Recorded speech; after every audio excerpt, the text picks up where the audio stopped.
Compared to the whitewater streams that tumble down mountainsides, the meandering rivers of the plains may seem tame and lazy. But mountain streams are corralled by the steep walled valleys they carve. Their courses are literally set in stone. Out on the open plains, those stony walls give way to soft soil, allowing rivers to shift their banks and set their own ever-changing courses to the sea, courses that almost never run straight.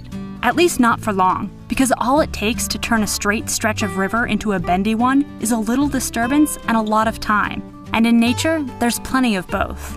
Say, for example, that a muskrat burrows herself a den in one bank of a stream. Her tunnels make for a cozy home, but they also weaken the bank, which eventually begins to crumble and slump into the stream. Water rushes into the newly formed hollow, sweeping away loose dirt and making the hollow even hollower, which lets the water rush a little faster and sweep away a little more dirt, and so on and so on.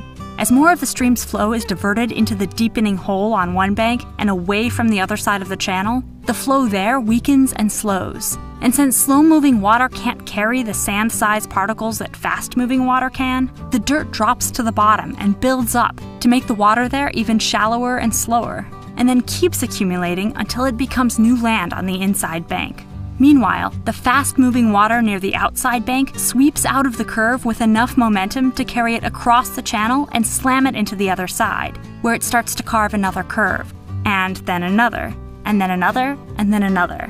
The wider the stream, the longer it takes the slingshotting current to reach the other side, and the greater the downstream distance to the next curve. In fact, measurements of meandering streams all over the world reveal a strikingly regular pattern. The length of one S-shaped meander tends to be about 6 times the width of the channel. So little tiny meandering streams tend to look just like miniature versions of their bigger relatives. As long as nothing gets in the way of a river's meandering, its curves will continue to grow curvier and curvier until they loop around and bumble into themselves. When that happens, the river's channel follows the straighter path downhill, leaving behind a crescent-shaped remnant called an oxbow lake. Or a billabong.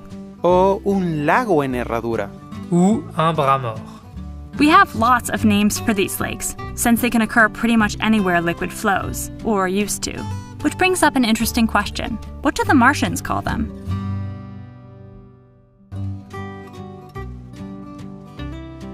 This Minute Earth video is brought to you by you, if you want to, because we've started a new crowdfunding campaign on the website patreon.com to help remove banner ads and support Minute Earth going forward. And we'd be honored if you considered helping us out by going to patreon.com/MinuteEarth.